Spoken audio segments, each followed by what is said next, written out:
The Exorcist changed the game in horror cinema in 1973, when the movie adaptation of William Peter Blatty's novel hit theaters. Audiences were terrified.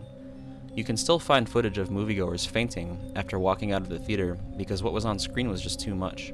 And we have a lot of people throwing up and a lot of people shuddering. But the thing that really surprises me is people faint. But there's a lot more to The Exorcist than just scary scenes. There are several themes at play, with a pretty scathing critique of parts of our society throughout the story. In this video, we're going to look at what The Exorcist was really about, including themes, characters, and more. To get the whole story, including how it still applies today, hang around until the end of the video.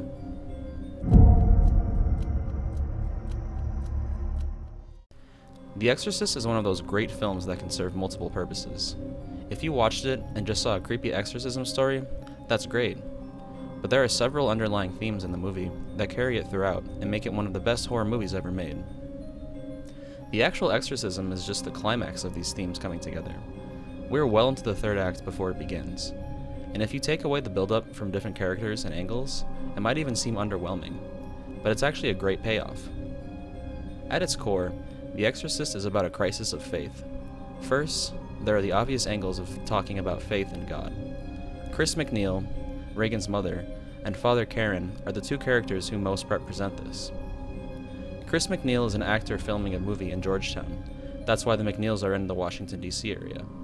It's no mistake that she's a Hollywood star. Even in the late 60s and early 70s, advocates of religion saw Hollywood as the antithesis of morality.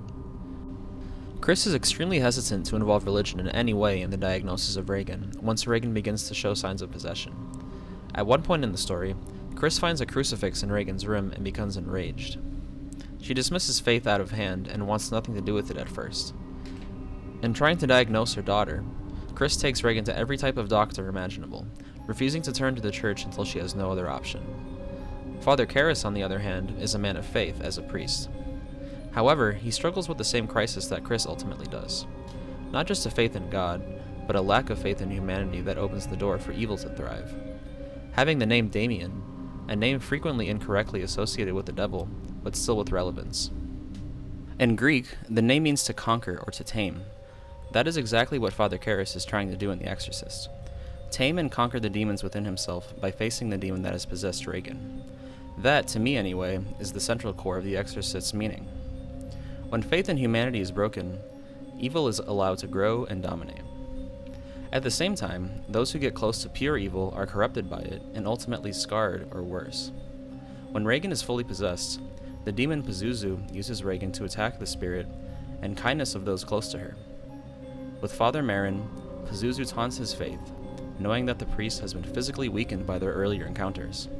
In fact, when Merrin first enters the room and comes face to face with the possessed girl, the demon has just one thing to say: "This time, you're going to lose." The demon knows Merrin is vulnerable, as are both Father Karras and Chris. Merrin's vulnerability is physical, while Karras and Chris's is in spirit.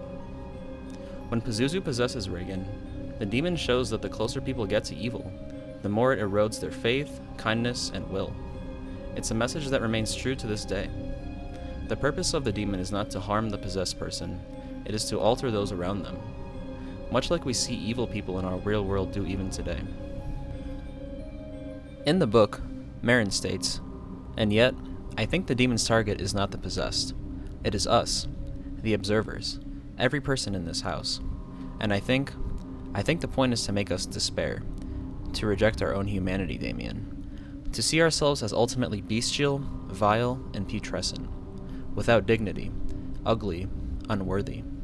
And there lies the heart of it, perhaps, in unworthiness." Merrin warns to avoid conversation with the demon, because Pazuzu is able to manipulate people and bend them to its will. In the book, Father Merrin tells Karras, especially, do not listen to anything he says. The demon is a liar. He will lie to confuse us, but he will also mix lies with the truth to attack us. The attack is psychological, Damien, and powerful. Do not listen. Remember that. Do not listen.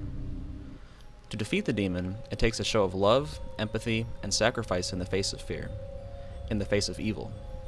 It is only appropriate that this act comes from Father Karras, the man whose name means to conquer.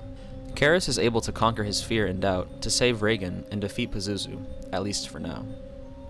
First, he tells the demon to take him instead. Pazuzu obliges and uses Damien to attack Regan.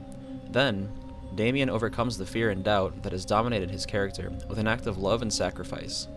To save Regan, he hurls himself out the window and down the stairs, where he ultimately loses his life. What did you think of The Exorcist? Did you prefer the book or movie?